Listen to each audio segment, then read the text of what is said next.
Hi there. We are freshly returned from my holiday, my camping trip where I journaled my adventures out there at Bleeker Lake. You'll have to excuse my low budget studio here. It's just a wall in my apartment. But I wanted to, while it's still fresh in my head, unpack my gear and just let you guys know what was important to me, what I brought that was useful and not useful, and things that I didn't use. So let's get started. Let's make this as quick as possible. Behind me here, it's a crossbow. That's my chosen weapon for hunting. That'll be in later adventure videos, but I did not bring that along the journey with me. It was in the car, but I didn't take it out or unlock it or anything. That's something that will be useful, obviously, in future videos. So I wanted to include that. Let's start with some of the basic stuff here. Let's start with clothing. So what I've got here is there's my hat. It's your basic Tilly cloth hat. You can wax it, although I haven't done that yet. But it's a great hat, and it keeps the shade out of my eyes and a little off my face. Although it didn't help a lot with the sunburn, but it does help a lot, and it will keep you from getting sunstroke, which is important. The toque that I wore in some of my videos, they were that got damaged in the car. Pop spilled on it. It needs a heavy washing. It was sticky. It was nasty. I didn't even include it. But a toque is a toque is a toque. You can wear whatever you like to help keep your head and ears warm. But a toque is the other thing that I wore. The hat is the most important thing. These are the jackets that I wore. So this is more of a heavy sweater jacket. You can get all kinds of Mac jackets and things like that. I chose this one. I like this style. It's a really good and warm jacket, and it also makes for a really good sweater as well that I can wear when I don't feel like wearing a jacket, but it's just cool enough for a sweater. That was really good. We'll get into base layers in just a moment here, but I want to cover some of these heavier things first. Then there's this one here. This is a favorite of mine. I really enjoy this jacket. This is a heavy duck knit fiber jacket. Your typical Carhartt. You can get Dickie.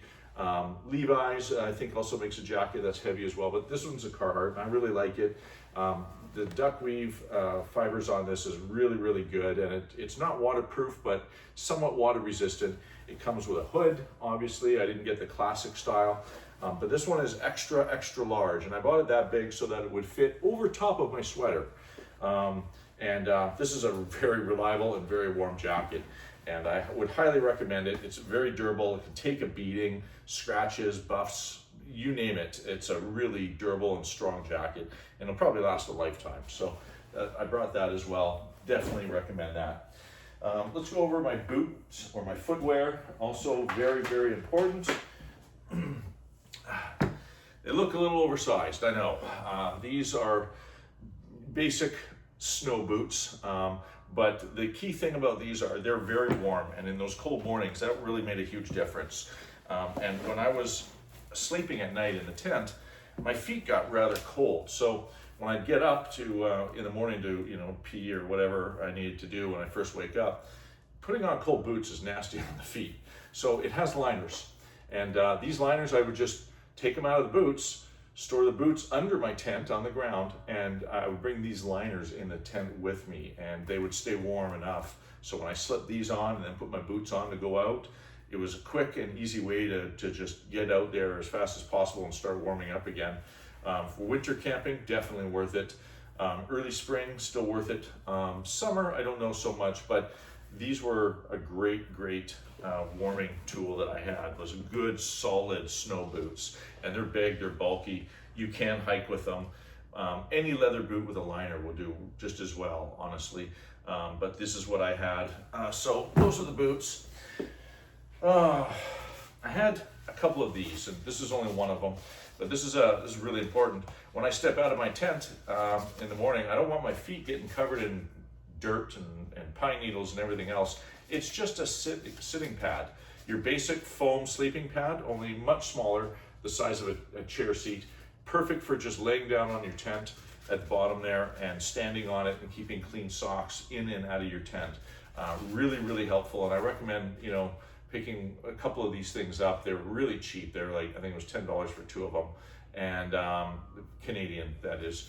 So obviously more expensive than American dollars, but very cheap and very packable, light, and they don't take up much space. Highly recommend that. Let's go through some clothes. So I can't talk about base layers enough. Base layers make all the difference to having, you know, clothes or warm clothes. Now I had a really good pair of pants, and I opted out a bunch of different shirts and socks and things like that. But these are one of the 2 different types of pair of socks that I wore. These here are merino wool socks. Very comfortable and soft on the feet. They help keep my feet warm, and merino wool is special because it wicks away moisture, and also it takes care of odor control, which I don't know if you're aware or not, but like for hunting specific reasons, you really don't want a lot of odor. So these are really good for camping, and they weren't cheap. For merino wool, they're pretty expensive for socks, but definitely worth it, and they help keep your feet really, really warm, and I highly recommend that. So we've got a whole bunch of clothes in here. I'm just going to take them all out here as we go really quickly. Again, merino wool base layer long underwear. Yeah, don't leave home without this. This is, I never even took it off the entire trip. Even though it was warm on some days, it helped the moisture control, sweat, you know, on the backside or even down on my legs. And of course, obviously odor wicking, perfect. In the summer, it might not be necessary for long underwear, but these are great for sleeping when it's cold at night, and really, really helpful. Let's see, what else do we have here? This is the merino wool underwear that I have, same company by the name of Wool Love, I think it is, yeah. Again, perfect. Moisture wicking and odor control. I could sniff them right now and they probably wouldn't even smell. Nope. Not a scent. And I would wear these, I think, 2 days at a time, right? So wear it 2 days, change, 2 days, change, right? And I went through 2 pairs of these underwear while I was on my 5-day stint, including a shower that I had on Wednesday. So they were great. They just don't smell, and they're really, really comfortable, and they help keep the moisture away. So, you know, in some of those areas where, you know, guys like to sweat, wasn't a problem. And chafing just didn't exist. So those are my base layers. I have a base layer shirt, but it is not merino wool. This is something you saw me wear in all of the videos, and I have a couple pairs of these. One of them I'm wearing that I already washed. This is the other pair, and these are, again, right, really durable pants. Dickie makes these, Carhartt makes these. These are the Carhartt version. They're work pants or carpenter's pants. Fantastic pants, absolutely love them. These are the extra wide or loose fit, and they allowed me to put on the under layers that I had on and not feel like I had ridiculously tight legs or body parts moving around. I had plenty of space to move and do what I needed to do with those and breathe. And at nighttime, that extra space means heated layers, right? So heated space between the layers, and that helps keep the moisture, or sorry, the heat in close to your body.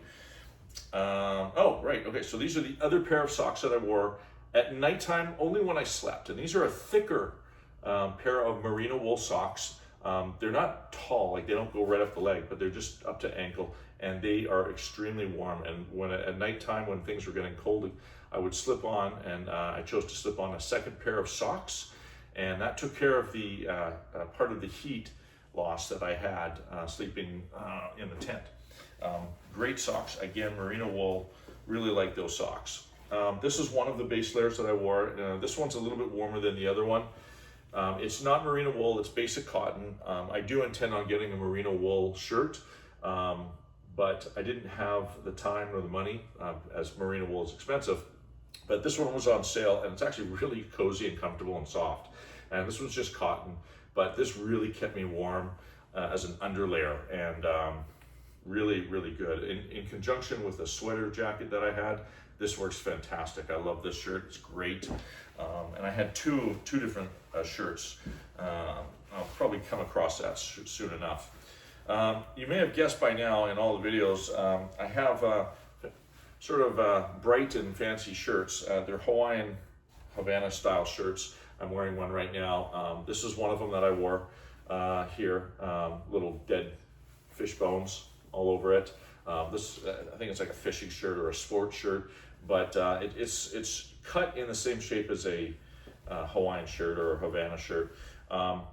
You don't have to bring something like this. I bring it. I wear these. I make a habit of wearing bright and noisy shirts because I call them mood enhancers. So I always feel like I'm on vacation if I have a vacation shirt. So you may notice me wearing these vacation shirts in most of my videos that I ever put out, including the one that I recently journaled. And I have a few of those shirts, and I really love them. They're comfortable. You can slip them on over top of everything.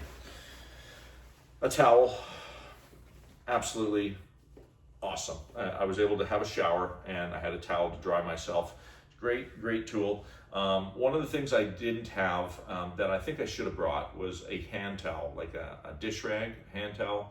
I did have one that I found in the car that I went back for, and it was invaluable. I only had one rag, but I used it for everything. When I cut my finger, on some fishing line, I used it to sort of sop up the blood. When I had all that fish that stranger gave me, what was I going to do with that? I had to cover it, right? So I used the hand towel to cover the fish so bugs wouldn't get at it.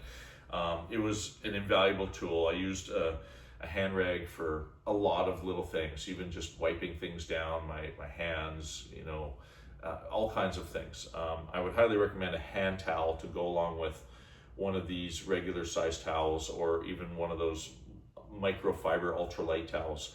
I didn't get a microfiber one, this is just a plain old cotton, but I would recommend at least 2 of the hand towels or face cloths.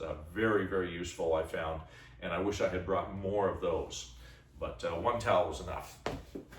What else do we have in this bag of goodies here? This is a dry bag.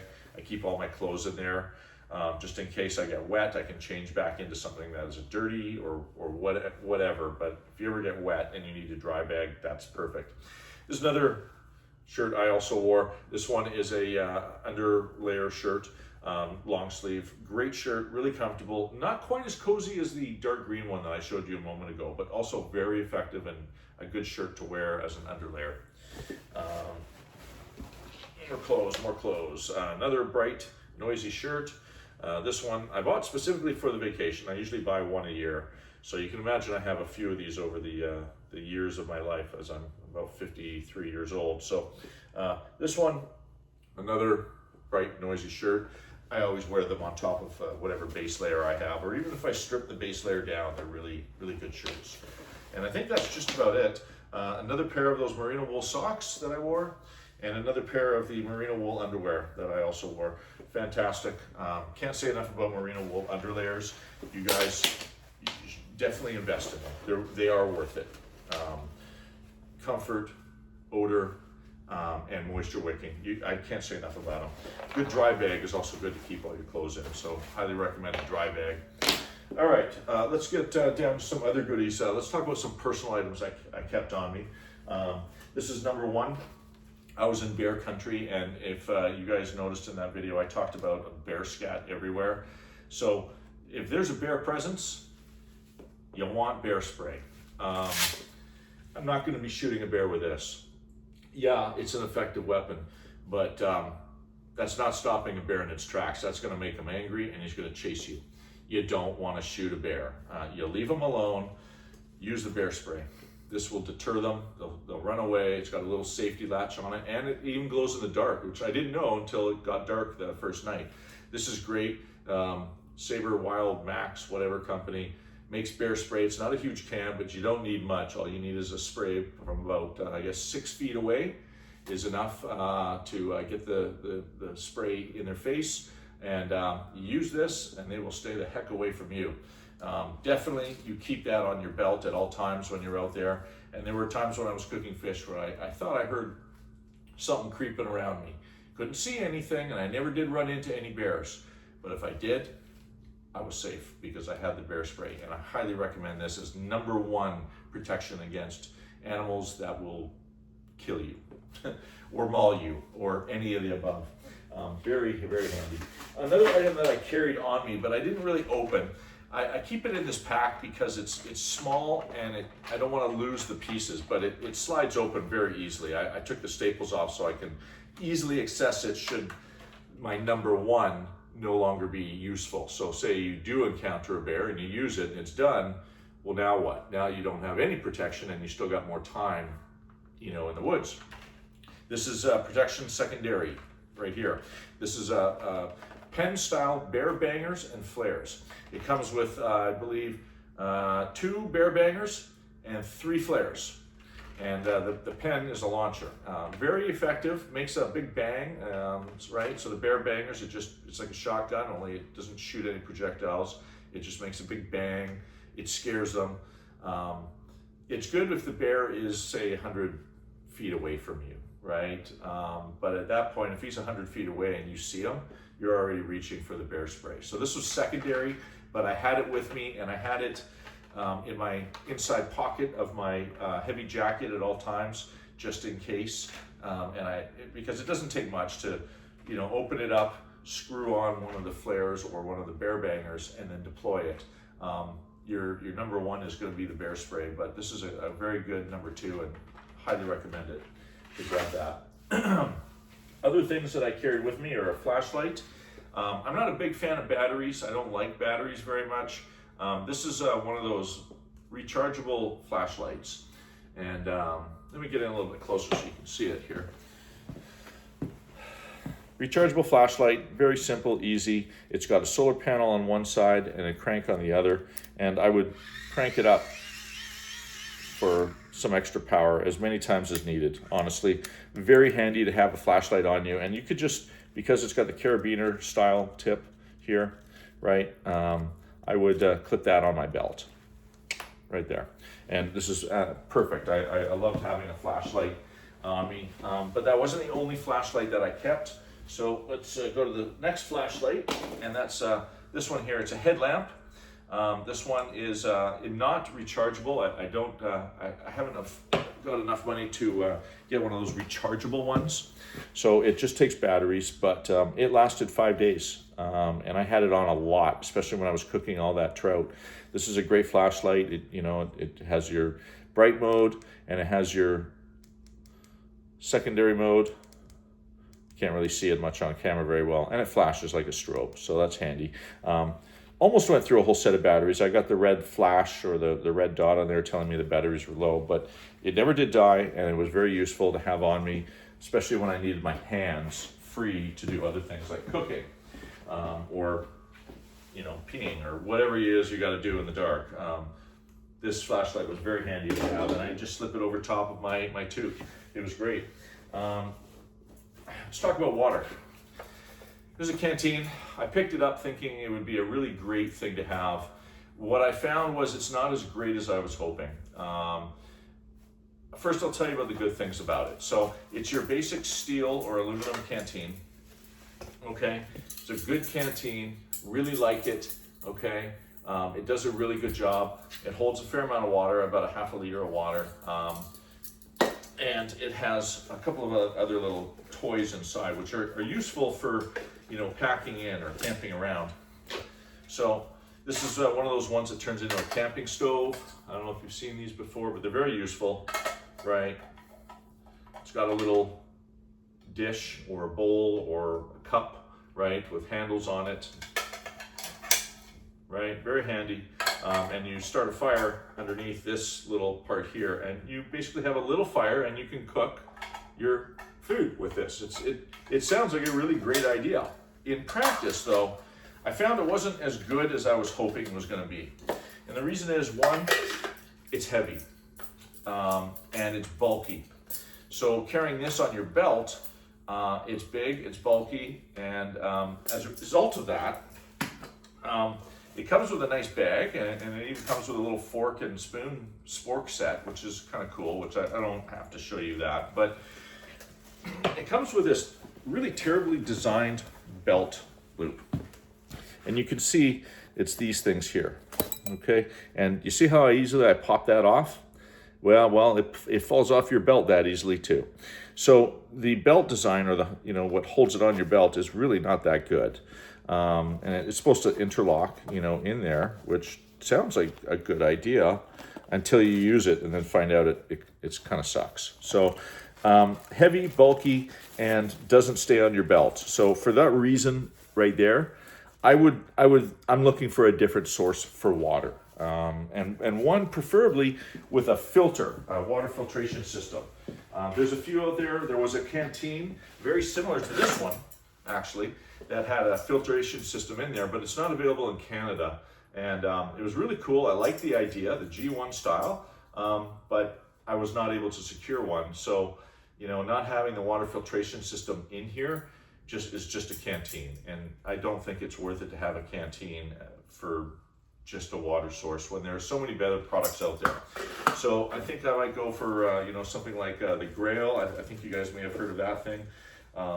That's a really good source of water that has a filtration system in it, and holds just as much water, honestly, if not maybe a little bit less. But I think a little bit less might make for easier packable water supply, and something you can carry on your belt as a primary water supply while in motion, right? Because the other water system I have was, you set up tent and the campsite and everything, but you can't carry that big 6-liter bag with you. So not really, usable for, in hiking. This is another great device that I have, and this one was specifically for you guys, actually. So again, I'll stand up and show you guys closer.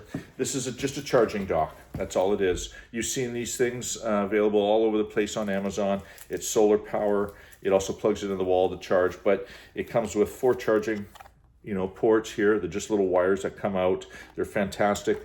I use this for charging my phone, only my phone. And you can probably get about 7 to 11 full charges on your battery off of this thing. Fantastic. It even magnetically, wirelessly charges off of the front here, right? It comes with a flashlight, though I never use the flashlight. I think that's just a waste of power. And it also has a USB, if I can pull it out.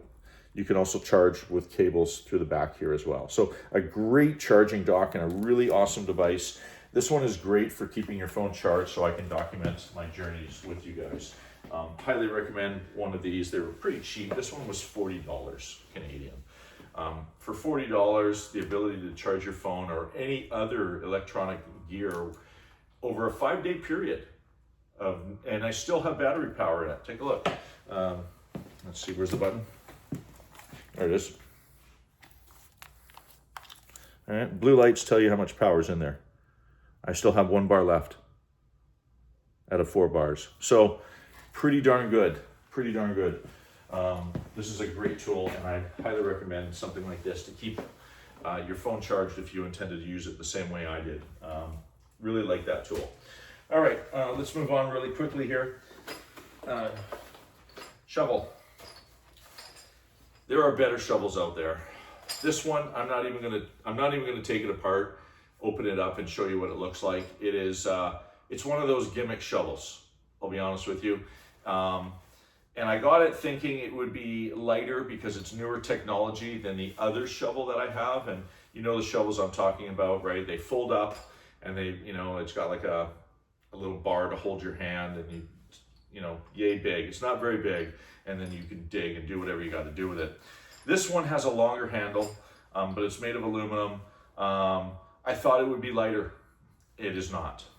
It's just as heavy. It's 5 pounds. This thing is 5 pounds. Packing this thing around with you sucks. It does have a belt loop, but that's still 5 pounds you're carrying on your body. I think I'm going to explore the option of getting one of those cold steel shovels with a wooden handle that does not fold down. Just your basic small wood handle shovel, and carry it on the outside of my backpack. I think that's probably a better way to go, and more importantly, probably less weight. I can tell you an axe. My axe, which is my next item here. This is 2.5 pounds, and it's a wooden handle with steel, okay? A good 24-inch axe. and this is lighter than this shovel. So, you know, a wooden handle shovel has got to be better than this thing. So we're gonna upgrade to a better shovel system. And I did use the shovel a few times. I was digging for worms when I needed to make bakery in the woods, we'll say. I had to use a shovel to dig a hole. So I used a shovel on a few occasions there. Every day it got some use. So a shovel is definitely worthwhile having, but not that one. There's got to be better shovels out there. I bought that as a gimmick, and it's got all this shit that comes with it. Not worth it. Not worth it. The axe, though, absolutely worth it. Some people will tell you, you know, a hatchet is a good thing to have with you. And yeah, a hatchet will split wood. But if you saw the wood that I was splitting, that was gnarly, nasty, naughty Douglas fir wood. And you can't split that stuff with a hatchet. It's too strong. You need a good solid swing, and you need to swing down hard. You don't want to swing in the dirt. You want a little chopping block or some wood or something to chop on, because when you do make contact and go through that wood, you're going to go straight into the ground. You don't want that. This axe is a great axe, and this one, who makes this? Council Tools. Company out of the United States. There are lots of axes you can buy. You can buy Fiskars, you can buy Gruber. There's a bunch of different axes, and I would definitely encourage you to find what fits you the best. And it doesn't have to be expensive. You're taking it with you camping. It's going to take a beating, and that's why I brought this one here. It's not too expensive, and good wooden handle axe. I like the feel of it, and I swing it well. It's only 24 inches, totally worth it. Okay, let's move on. All right, how about the tarp? You saw the orange tarp in one of the shots, part of the video there. This is a 20 by 20 tarp. It's a good tarp. I've had this thing for 30 years. If you care for a tarp right, and you fold it up right after every use, and you make sure it's clean, if you dry it out at the end of your camping trips, if it gets wet, just lay it out on the lawn or on a balcony ledge or something. A good tarp will last you a long time, and you can see it's pretty beaten up. I lost a 2-foot section of a corner this last camping trip. That might be just due to age and wear and tear on the corners, but I don't use grommets. I stick a rock in there, fold it over, tie it, and it's way stronger as a mounting point. But this is my tarp, great tarp to have. I love my tarp, and I'm actually exploring making canvas tarps, though they are extremely heavy. But even more durable than your typical Home Depot tarp. Okay, let's talk about fishing. This is my fishing rod, and some of you guys might laugh at me over this one here, but I wanted something I could carry on my backpack and not take up a lot of space. This here is what they call a telescopic fishing rod, and I'll just quickly extend it here. It goes very quickly. I can just do that. I can just whip it out. And there you go. You got yourself a fully extendable 1.8 meter fishing rod. Yeah, you do have to align the guides, but it was a very good fishing rod, and I really like this rod. The rod was not the problem with me not catching fish, and neither was the reel that came with it. This is one of those cheapos you buy online on Amazon. It didn't cost me a whole lot of money, but I wanted something that was compact, and I'm not ready for tenkara fishing yet. I wanted a good spinning rod and reel set. I think what let me down more than anything was the fishing line that I used, fluorocarbon. It twists very easily, so you need to use a swivel to keep that twisting from happening. But even still, when you've got a static line out of the water, you can see the curls in the fishing line as it's just sitting there, and all that does, because there's no tension, it loosens the strands in the reel, and by doing so, it's only a matter of time before you end up with a rat's nest. And that's what killed me more than anything. Yeah, you're gonna lose some lures and stuff, and I did lose that fly, but I lost that fly trying to fish, not because I dropped it on the ground. Right? You know what I mean? Like it wasn't like one of those things. Oh, I can't get this last one in here. There we go. It was lost in the action of trying to catch fish. So this is a great rod and reel set. Yeah, the reel does come off, but I keep it together. It just slops right into my backpack nicely. It's a great little rod and reel set. I like this set. I think if anything, I'll improve the fishing line to mono or even braid and use if I have to use fluorocarbon, it'll be a leader. But improvements can be made, definitely. This is a really good packable fishing rod that anybody can use, and cheap, very cheap. Fishing lures, also really good. I'm not gonna go through them all, but I've got a whole gamut of stuff here. Everything but flies. So unfortunately, I don't have flies, but I got all these lures, right? Bobbers and weights and lures. Most of it I didn't even use. I tried using spoons and spinners and rooster tails. None of them really worked. But the fly apparently was what they were biting, although I didn't have any luck with a fly that was given to me. And the two that I fashioned, although they looked okay in my book, I didn't get any action with those either. So, and I wasn't able to keep my rod in the water long enough because the line would just tangle and rat's nest on me. So unfortunately, I'm gonna have to work on my fishing game, but I do have some lures and a little small tackle box, and I look to improve on that. So definitely bring tackle, research the lake that you're going to, even talk to fishermen that fish that lake. Find out what the fish are biting so you don't waste your time bringing extra tackle like I did. Because that would have made a huge difference to me. It really would have. Okay, let's talk about sleeping stuff, okay? This is, I'm not gonna open it up and blow it up and everything, but this is your sleeping pad, inflatable sleeping pad. This one's a good one. It comes with its own air bladder so that you fill up the air bladder and squish the air out of it. Seems a little hokey, but believe it or not, it does work.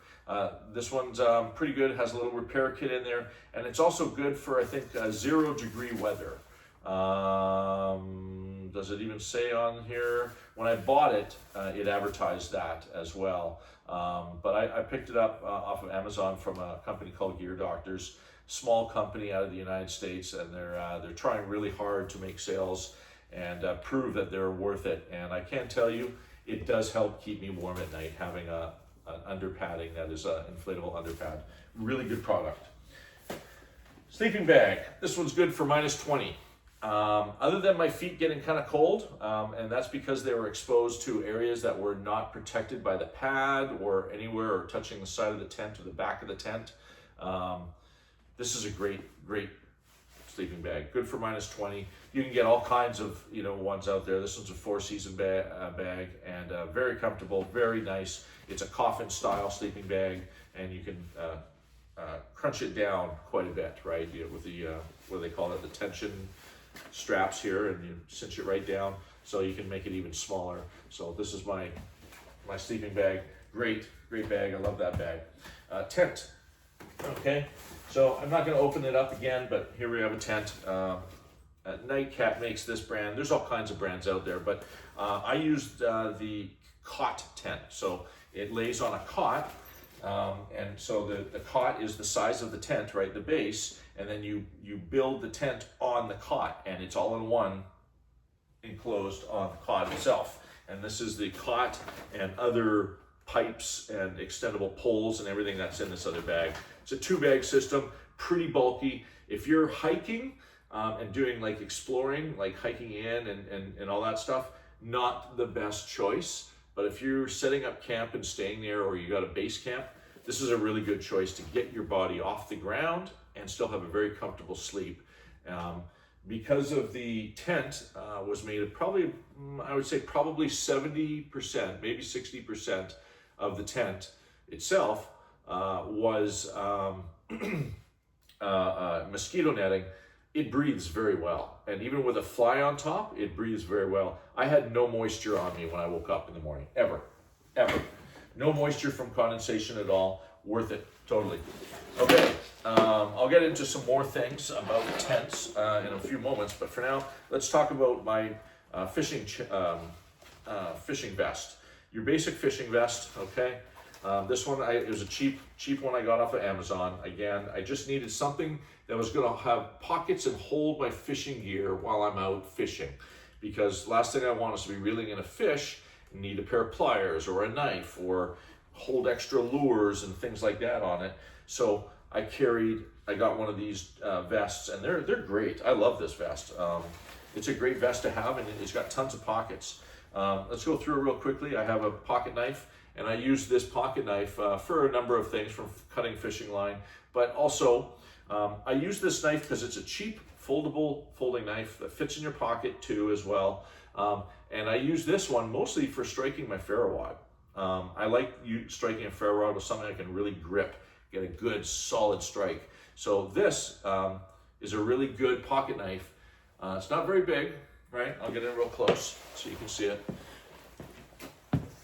Okay, very, very good little pocket knife, right? Holds in the hand nicely, and I can get a good strike with that. It's a good knife. I really like this one. So that's the pocket knife I kept on me pretty much at all times. Why not? It fits in your pocket, okay? Let's go through this stuff very quickly here, okay? Set of pliers are invaluable when you're fishing. Pull the fish hook out. These are one of those multi-tool pliers, right? They're very compact by size, okay? No bigger than that knife that I just showed you. It comes with multi-tool stuff. It's got a knife, a couple of knives. It's got some scissors, screwdrivers, bottle opener, all that other stuff. Not really all that important, but the pliers are important, and I keep those in here at all times. I also keep in here an extra ferro rod set as like a backup should something go wrong. I'm not going to get into that. It's just a ferro rod set with a couple of extra goodies in there. But it's a small, packable little box, you know, like a Mentos container. And I just shove it in there just to keep it on me should I need to start a fire at any time, anywhere. I also have a knife that I keep on me as well. This one is, we call this one sort of protection. But also your everyday, easily accessible knife. So say I can't get at my pocket knife, okay? This is hung upside down on my chest, and I just pull it out of its sheath. I can't remember what the sheath is called, but it's a hard color sheath, and it holds the knife in by tension. This is a really, really good knife. Like, I'm not even gonna touch it because it'll cut my finger. This is a great knife, and if I need something in a pinch really fast, I got that right on my chest. Just whip it out, and I'm good to use it for whatever needs. If I need to gut a fish on the shore, if I need to do whatever I got to do, I got that knife, and I can easily deploy it and put it back without having to use two hands. Really good knife, and I like that a lot. The other pocket in here doesn't have anything in it at the time, though sometimes I would keep other little accessories, fishing line or lures and stuff like that in the pocket. And it's got a back pocket as well, but I never used that. Let's go to the other side. Okay. You may notice what these beads are. I have them on my backpack, my vest, all the things that I wear that I carry with me. These are called paste beads. Military guys use these things. I use them for keeping pace when I'm trying to navigate. So sometimes if I'm out in the bush, I want to know where I am. I want to know how far I've gone, how far I need to go. And the only way to keep track of that is by using paste beads. There's a few other ways out there, like a clicker or whatnot. But I use paste beads, and they're good. This is good for 5,000 meters or 5 kilometers. Paste beads like that. Very simple to use. I'm not going to get into how to use them, but you can look that up online. But paste beads are really handy for navigating, and if you are into that stuff, having paste beads, it's really simple to make one of these little things and have them with you. All right, pockets. Nothing in the front pocket. I used to keep lures and things like that in there. It's got Velcro, so it's handy to just slap on a lure and not have to worry about, you know, sticking the hook in anything. I also keep a compass in here. This is just your standard military Kaminga style lensatic compass. Should I find myself lost or I need to navigate somewhere, I didn't have to use it on this trip, but I highly recommend bringing a compass of any sort with you at any time. This is a really good compass, probably one of the highest quality that you can buy, but any compass will help navigate you to safety should you need it. And I highly recommend a good compass. This one's good. I like it because it's so durable. You can drop it. You can run over it with a Jeep. It'll still come back. It's a great quality compass. But like I said, any compass is a good compass. right? When you need to know north, that stupid, floating round ball compass at the end of one of those gimmicky multi-tools that you can get, that'll still show you where north is. Magnetic north is magnetic north, right? And unless you really mess that tool up, you're always going to find yourself in the direction that you need to go. So I highly recommend a compass of some sort on you or on your presence almost at all times, especially when you're exploring in the woods. Okay, the other pocket doesn't have a lot in there. I carried rubber gloves, rubber nitrile disposable gloves. These things are really good. Say, when I got that fish, I used these gloves to gut the fish and keep the blood off my hands, right? It also gives me a little bit of grip when holding the turned fish because they're slippery suckers, right? But gloves are invaluable to have with you. If I had to do some emergency, work on somebody who may cut themselves badly, some trauma, who knows, even myself, having gloves to keep the blood off you or to keep your hands sterile while working on somebody who's bleeding and with open wounds, gloves are just so handy. You don't want to live without them. Obviously, I have a fishing license. If I'm out there fishing, I keep it in a little dry bag in the back of my pouch here, hidden away. I can pull it out when I need to, but I always have my fishing license, and you don't ever want to leave without it. It's the one and only time you may have it for all year long, and the one time you forget to bring it with you is the one time a game warden will show up and say, "Where's your fishing pass, son?" And your day of fishing is over, and you're ended up with a very large fine. Okay. I also keep in the back here, sorry, wrong pocket. This comes with pockets everywhere. I like pockets, but gloves. These are great gloves. You can buy them at Home Hardware, Home Depot, any hardware store. They got like these rubber hand palms, and they're great for handling fish as well. When I was working on that fish and using the what do you call it there? I want to say paring knife, but it's not a paring knife. It's the knife that I used to gut the fish and everything else. For whatever reason, I can't think of it right now. I'm just nervous on camera. But that's great for protecting your hands while using a knife. And then that's my chest vest that I use for fishing. Very, very useful and handy. Recommend it for anyone. All right, let's go through the pack. This is the big part here. Let's start with the bottom. Okay, nice big pack. It's hard not to carry as many things as you want. It's a big backpack, but it's worth having. So, all right, let's get into it. I was doing some carving. I won't tell you what this is, but I started carving something, and it also gave me some wood chips that I could use for kindling. Very handy. Okay, you've got your cup for coffee or boiling any water. Extremely useful. I use this every day in the morning, and I can't tell you how much I enjoyed my coffee, knowing I had hot coffee every morning. Okay, this here is my pot and pan set. And I'm not going to get into it too much here because it's dirty, it's stinky. I need to take this out and I need to wash it. You can only wash it so well when you've had fish in these things. This took a hell of a beating. I used it 4 times a night on Tuesday and Wednesday for all those fish steaks that I had. Really great little bowl sort of pan. It's not big. It held 1 fish steak at a time. Really, really useful and very compact, as you can see. Comes with a little sponge that I use to scrape and clean with. It's very dirty. It needs to be cleaned. Oh, here's that fish rag. Okay, so here's the rag, the one rag that I did have that I found in my car. Right now it's holding this in its place because I didn't want this to get all disgusting as well. This is one of those isobutane fuel sources for my pocket rocket, right? And this is what I made coffee on. I didn't want to wait for the fire to get going, so I would get my coffee going with this. And if I wasn't able to have a fire at any whatever reason, having a pocket rocket stove is fantastic. They're great. They're compact. This is the isobutane fuel source, and really good to have. So we're gonna put this aside. That's stinky. My nose smells like fish now. All right. this here is the Pocket Rocket. Perfect, great little source. You can see how it screws on here to the isobutane. And definitely recommend getting these. This one was just a cheapo. I didn't even get an expensive one. It just screws right in on there, like so. Right? Perfect. I'll show you guys. I'm sure you've seen lots of these things, right? But take the red cap off, screw it on.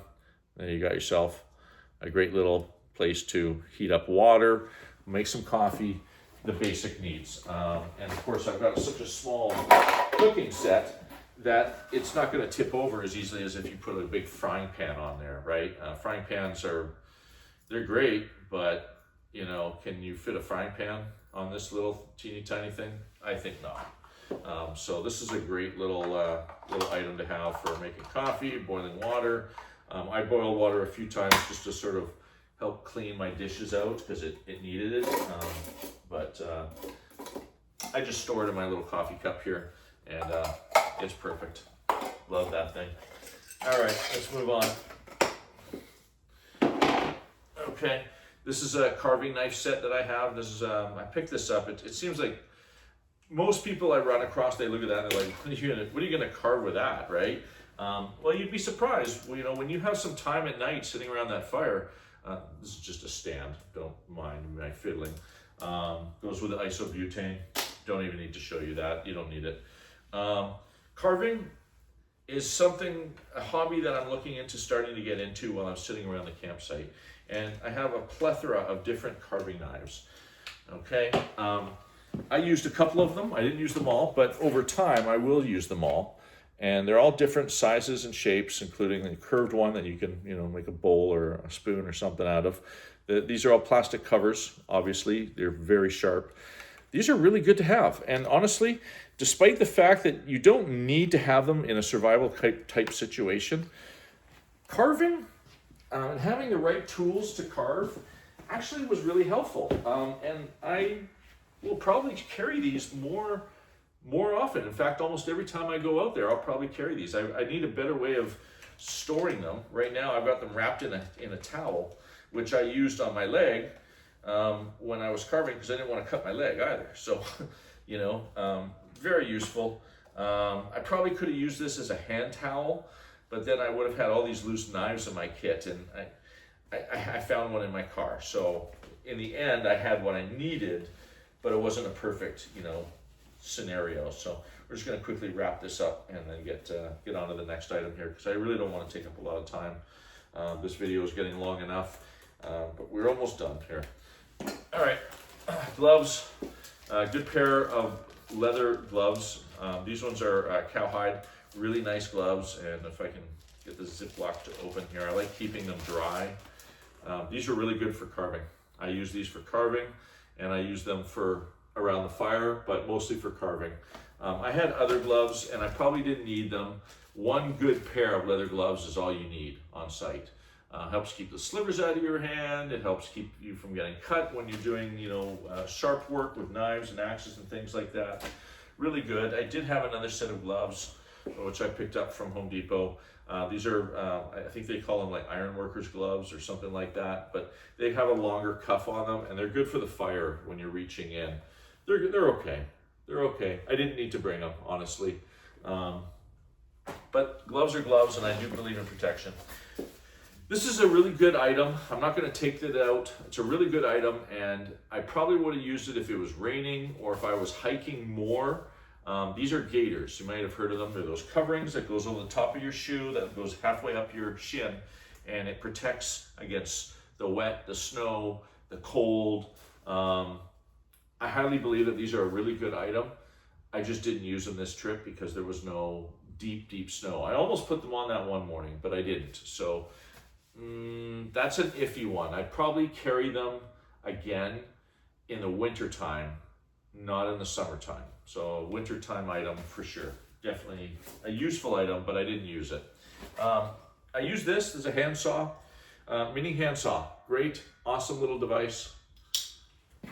Okay, you can buy them anywhere. This is one of the smaller size ones, okay? Really good, sharp. You can saw through wood very fast, saw through wood really fast. Those small rounds buck up little pieces of wood very easily with this. Highly recommend one of these. Can't live without it. This basically is like your knife or your axe. You have to have it. You got to have one. That's just, there's no other way. Paracord, tons of paracord. I believe in having enough rope or paracord that can take care of my every need that I have. And I do believe in having extra, because you never know when you're going to need more paracord. And in fact, I did use paracord a lot while I was away. I needed a way to re-wrap up my tarp. I used paracord for that, right? I needed a way to, hang things around my campsite, like my camp shower or my my water filtration system. Paracord, perfect, right? Hang it on a tree, rope it up, tie it up, string it up, cinch it all the way up, raise it up in the air. The fish that I got, it didn't last me in one night. It was a 2-night thing. So what do you do with the extra fish? I wrapped it in a rag, in a pot and in a rag, right? And then hoisted it way up in the trees using paracord. I got 25-foot lengths, 10-foot lengths. I could probably do with longer lengths and other lengths, but it doesn't matter. I had plenty of paracord, and you can't live without it. You've got to have it. It's something that's worthwhile having, even extra. Garbage bags. Got to have garbage bags. Garbage bags are invaluable. Always clean up your site.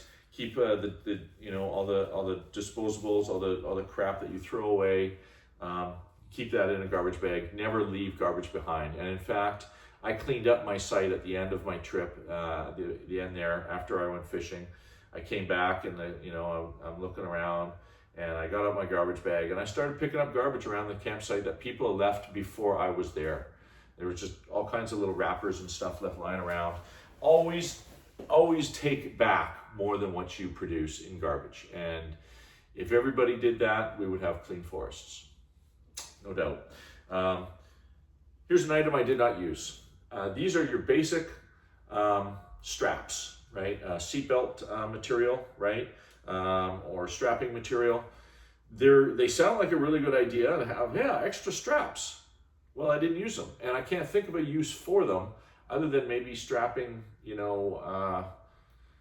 I don't even know, but these are they're 25-foot length or 50-foot length straps. They're good length straps. There's 2 of them. They don't take up a lot of space, and they're not heavy, but I didn't use them. So I don't think I'm going to bring them on the next trip. I don't think that they're useful. And until I find a time where I'm in need and without them, and I go, dang, I sure wish I brought those straps, I'm not going to bring them in my pack again. Definitely not. Here's something you definitely need in your pack, is a first aid kit. Nice, small, tons of stuff in here. I'm not opening this bag up because I probably won't even get it zipped up again, but it is packed with first aid gear. You've got to have it. And I know I live in Canada, but I bought it out of Amazon and it came with the American flag. I just didn't care to take it off. Does it matter? Yeah. Anyways, so first aid kit. Okay, you got to have one. Any kind of first aid kit. You got to have a first aid kit. If you don't have a first aid kit, it'll be the time that you sprain your leg or puncture yourself with a stick or hurt yourself in a fashion that you need to repair. So carry a fishing first aid kit. Very worth it. This pocket here has got an extra lighter. Should things go terribly wrong, I have a lighter that's brand new that works. I could probably get one of those cases that makes it waterproof, but this lighter is a great lighter to have, and having a lighter is better than not having a lighter, because when you need one, you're screwed. I also carry zip ties in here. I don't know that I needed them. I didn't use them at all. Might have been handy for some things, but I didn't find a use for them. I guess maybe in a survival situation, zip ties might be good, but I didn't use them, so probably leave them at home. And I did use these. I used 2 of them. These are just your basic carabiners. They're durable. They're not military grade. They're durable enough to hold, I think, 600 pounds.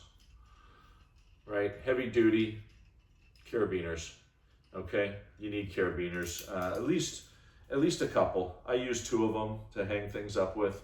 They're very handy, and highly recommend getting carabiners, because when you need them, you don't have them. they're just really handy to hang things off of all the time. Can't say enough about having the right tools for the right job in a lot of situations. And now I'm struggling to get these things in, so we're not even going to fight with that. Okay, moving on. There's nothing in these pockets on the side. I already took them out. Oh, maybe I didn't. I left one thing in that pocket. This sounds like a great idea if I was bushwhacking. And I intended to bushwhack, but I did not. So debatable whether or not you would find this a useful item in your tool or in your camp kit. This is a machete, okay? It's just a small one, it's not very big, but it is a decent sharp machete that has a saw on the back, and can hack through bush pretty easily should you need to, get through some ugly stuff. I didn't go bushwhacking, so I didn't need it. So that's the machete. Don't know that I'll carry a machete unless I have a specific purpose of bushwhacking, and I know that I'm leaving my car for a couple of days. It comes with a sharpening stone and a little ferro rod, but they'll probably end up getting lost. Anyway, that's that. Moving on. Okay. So we talked about me starving a little bit while I was out there. Here's the coffee. Off topic. I only have a couple of left. These are Starbucks instant coffee, the little Vias. Perfect camping coffee. They pack away. I had 16 packets in here, and I had about 2 cups a day of coffee. 16 packets in this Ziploc bag, and they pack up super flat. Highly recommend this. If you're going to bring coffee on your camping trip and you want good coffee, these instant Starbucks coffee are great. And there's lots of them out there in the market. You can get Nescafe and Folgers and all that, but those instant coffee packets are great packable camping coffee sources, and highly recommend them. Just throw that down there. I carried protein source while I was out, or protein bars. I prepared for it a little bit. I knew that there was a possibility I wouldn't get a lot of fish or even a fish at all. So what I did is I made something called pemmican, and I don't know if you guys know what pemmican is. Pemmican is a protein source, a source of getting your protein in without actually having a steak with you. So let me show you what this stuff is here. These are some small squares that I made. Let me take one out and I'll show you up close. I'm gonna eat one right in front of you here. Not everybody likes these things because there's a certain unique taste to them. So you take up beef, you dry it out.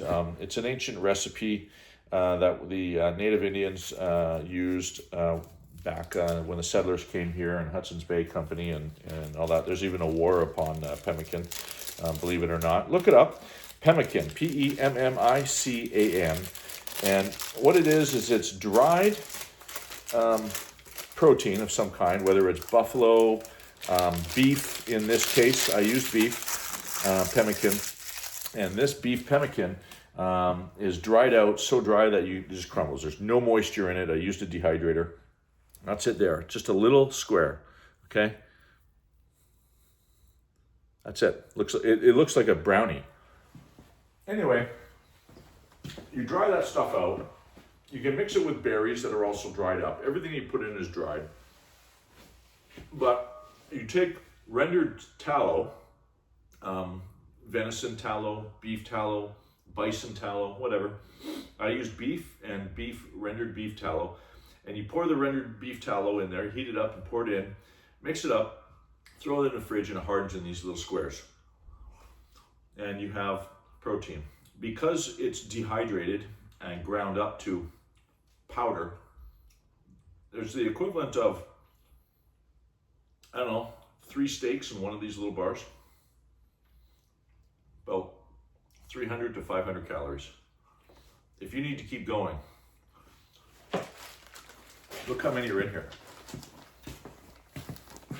Look how small they are. There's only 5 in this one. Let me show you a bigger bag. And that one, just full of them. I had about 30 of these with me, and I only ate not even half of them. So they really do an awful lot in keeping you fed when you don't have anything. And I didn't have anything. I didn't have any food source. I was trying to scrounge up, some fern, fiddleheads. Couldn't find any fern. Dandelions, too early in the year. I don't know my plants very well yet, so there's probably others, but I couldn't find any plant source, and I wasn't able to catch fish.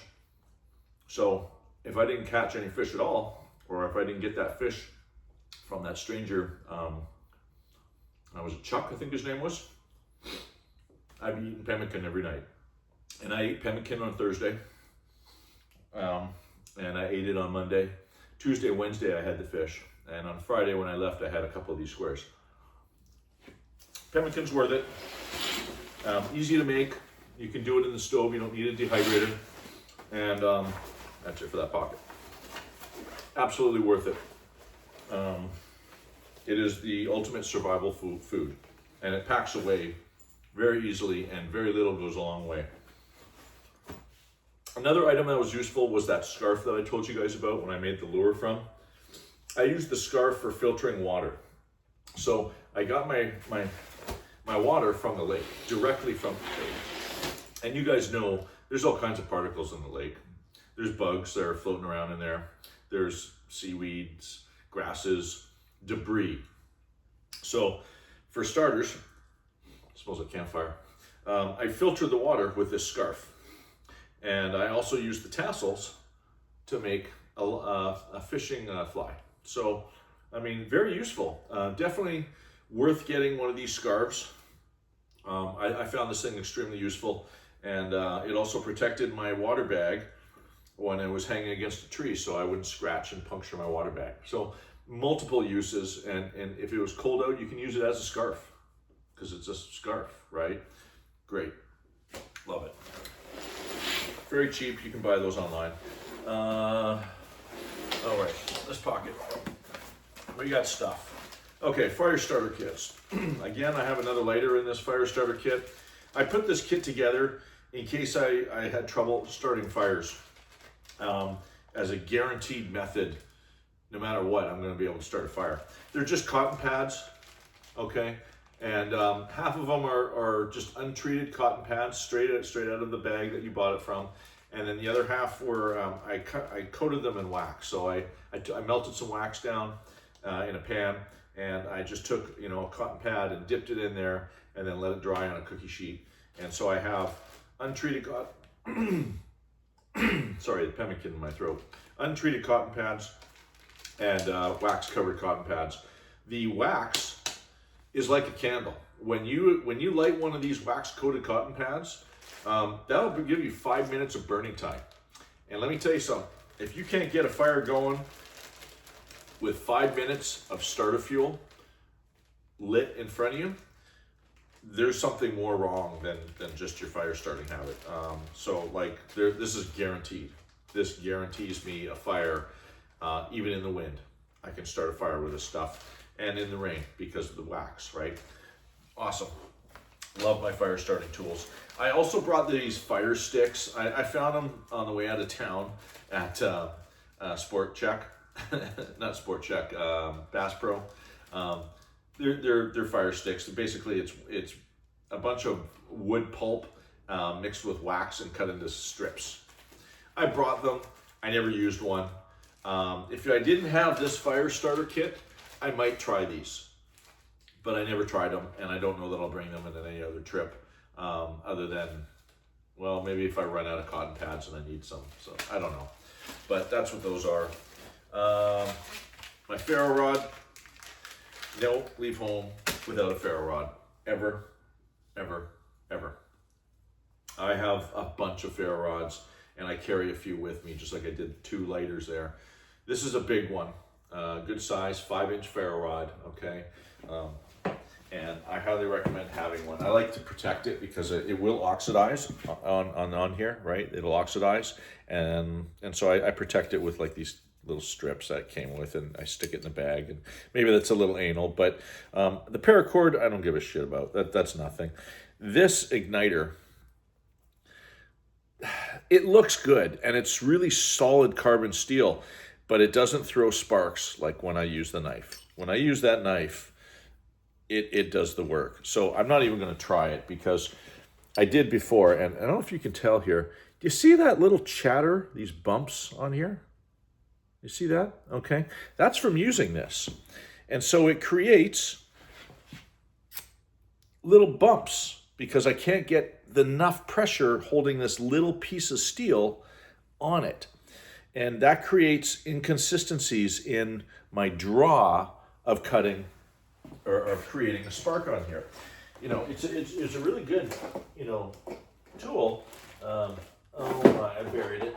Okay, it's a really good tool, but nothing beats a knife. And this pocket knife, you see how I can grip that? Okay, now grip your ferro rod. Good and solid. You guys see the difference of spark there with just one draw? Look, I'll do another one.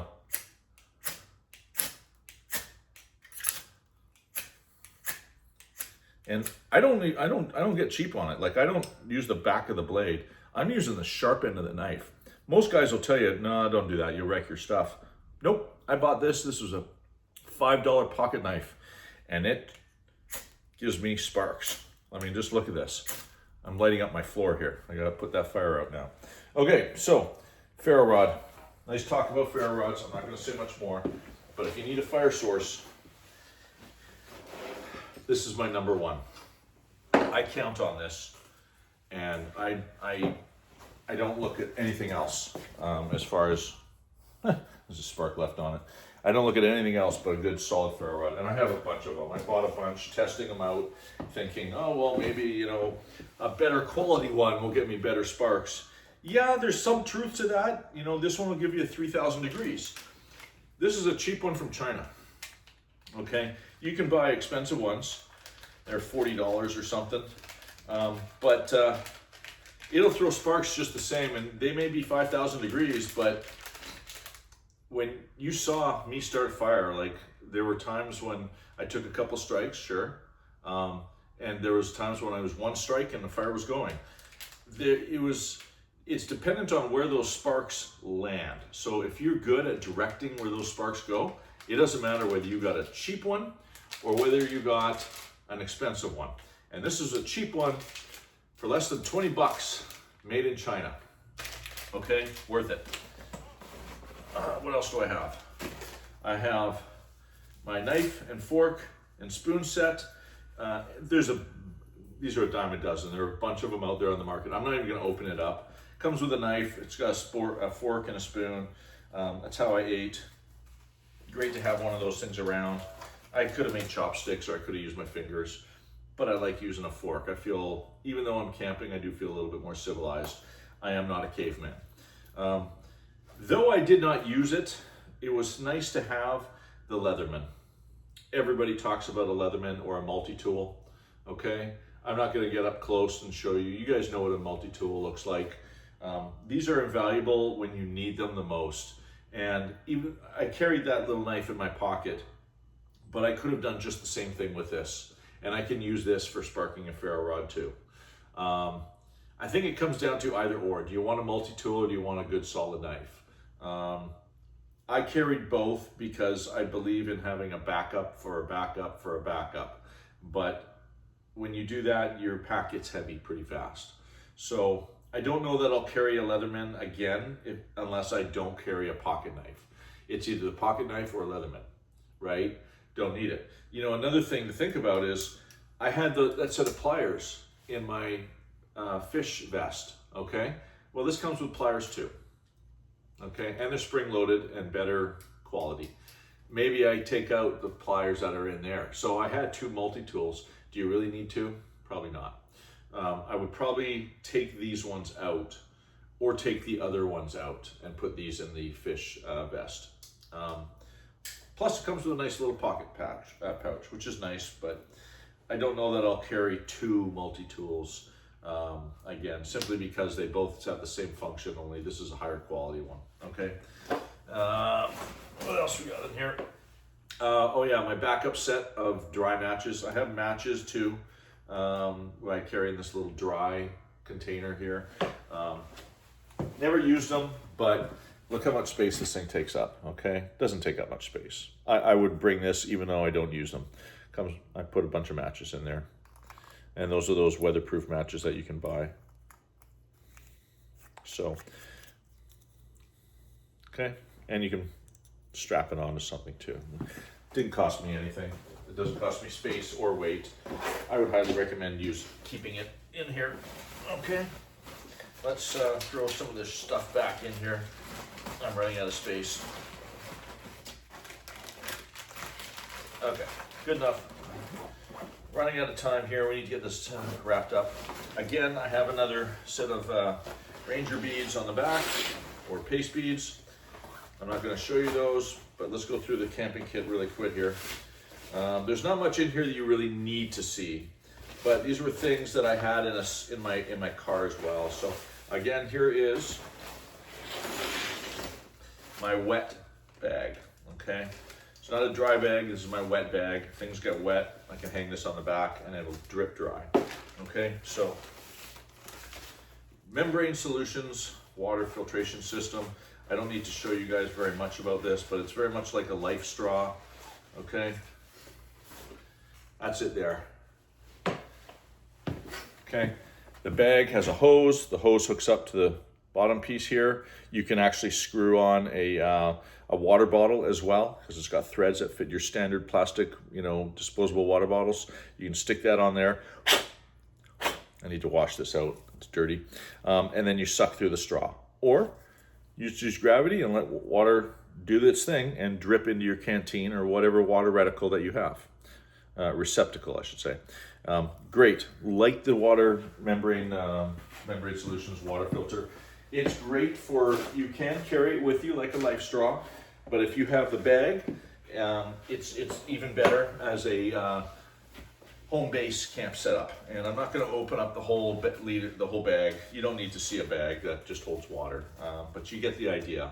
They come in multiple sizes. I had a 6-liter one. This one's pretty good. Okay, I also have, come on, it's getting stuck on the sides here. I also have a backup life straw. You can buy these online, they're pretty cheap. Should I need water and I don't have any other source, it's just a little tube, filters water with an active carbon, active carbon, I can't remember.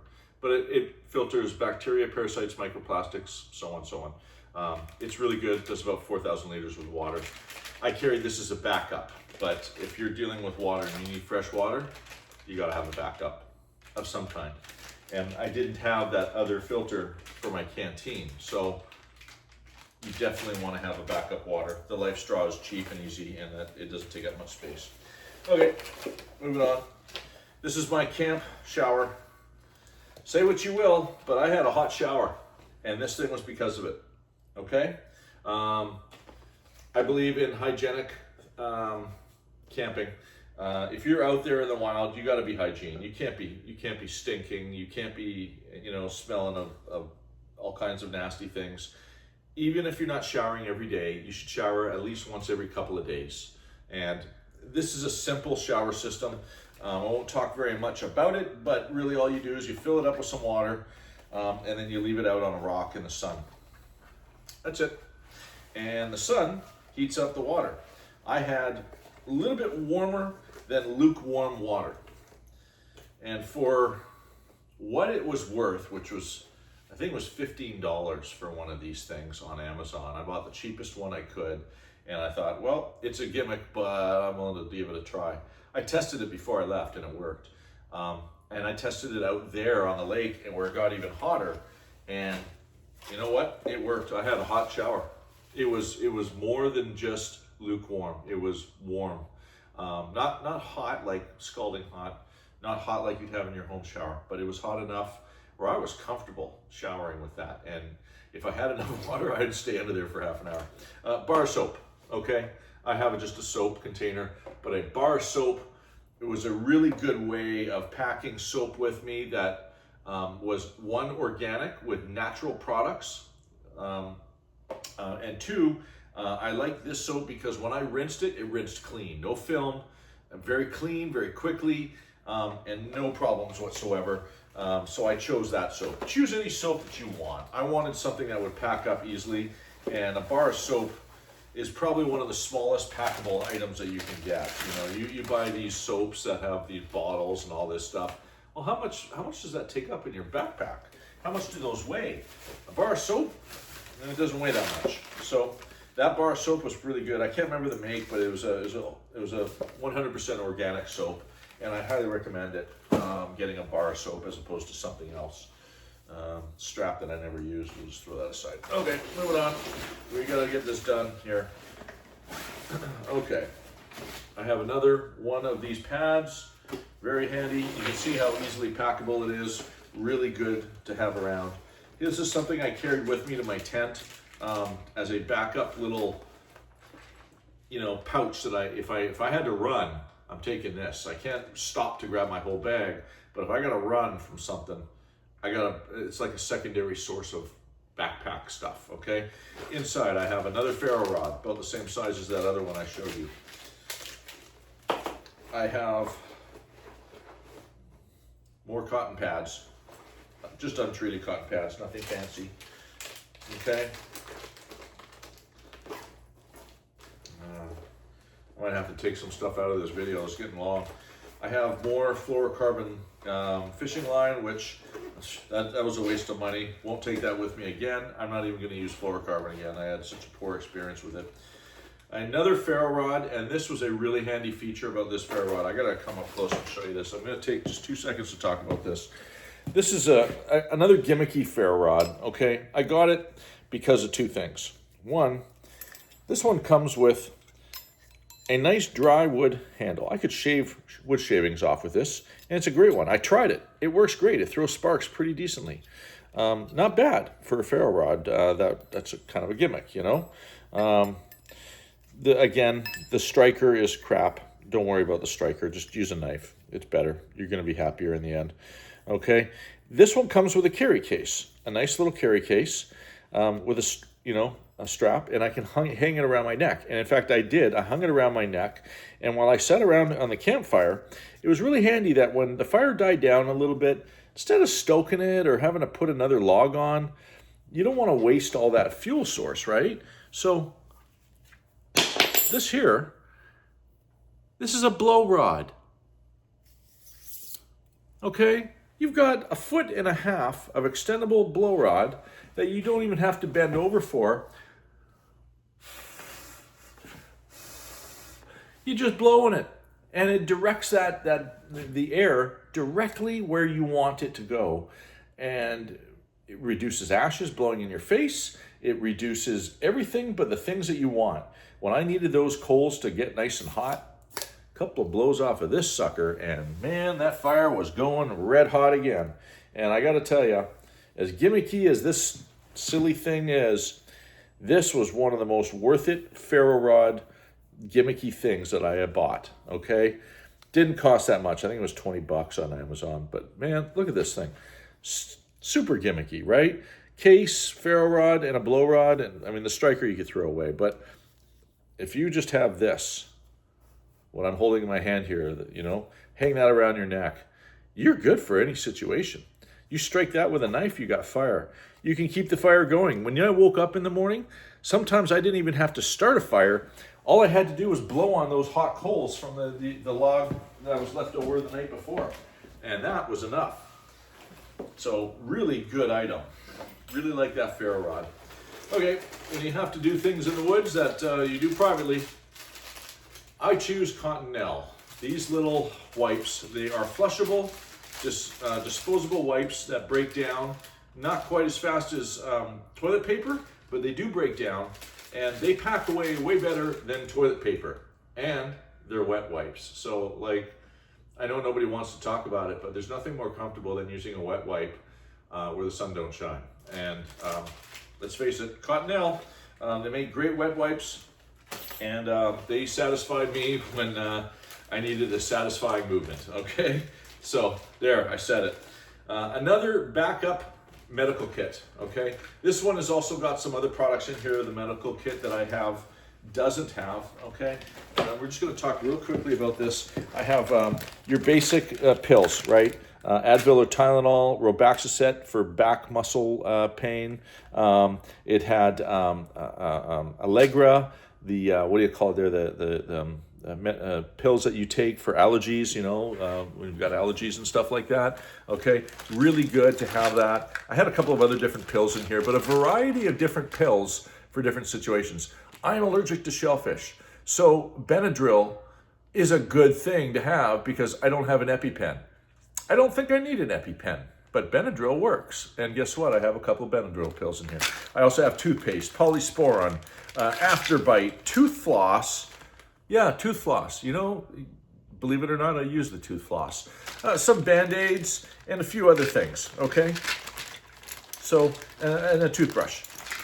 Just a little kit, not big. You don't need much. If I didn't have that medical kit, I would be carrying only this. And this would have been enough. In fact, I used the Band-Aids out of here for that, that cut that I got when I was tying a fishing line nice and tight. The line was so slim, it just cut through my skin. So, yeah, that was worth it. I think that's it for that bag. Yeah, that's it. Okay, moving on. Okay, last items here that we're talking about. Inside, when I needed to warm up my tent, I needed a quilt, okay?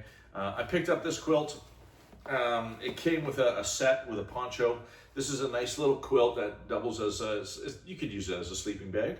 But I just laid it out on the bottom of my tent, and it created an extra layer of heat or protected heat area, right? So you've got your different layers, right? So it's a different thermal layer that helped create or keep the heat in my tent and in my body. Useful, definitely useful. One of the other things that I kept in my car was a hammock. This is a hammock, okay? Made by the same company that made my tent. It's a hammock with a mosquito net that goes over top, and it's got little poles that extend into a, what do you call it there? They extend into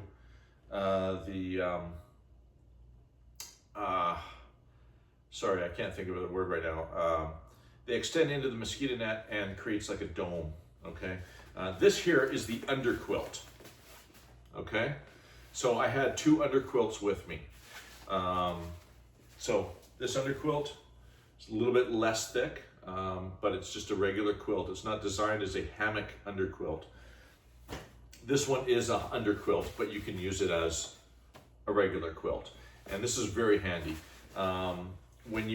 If you've ever hammock camped, having a way of, is that it? Yeah, that's it. Having a way of being able to keep your body warm in a hammock and the underside is really important. And so having an underquilt is great. I had the extra underquilt.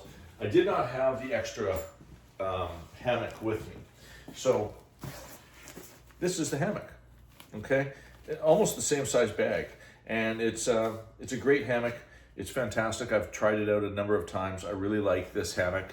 And in fact, I was gonna use it for this trip. I was gonna set up my base camp and then go on a little adventure, right? And walk around the lake for a couple of days and just stay at different parts of the lake using the hammock. I never ended up doing that, as I found out that there was things I needed to do around my site, and I wasn't getting fish. So I really focused on the fishing instead of the exploring.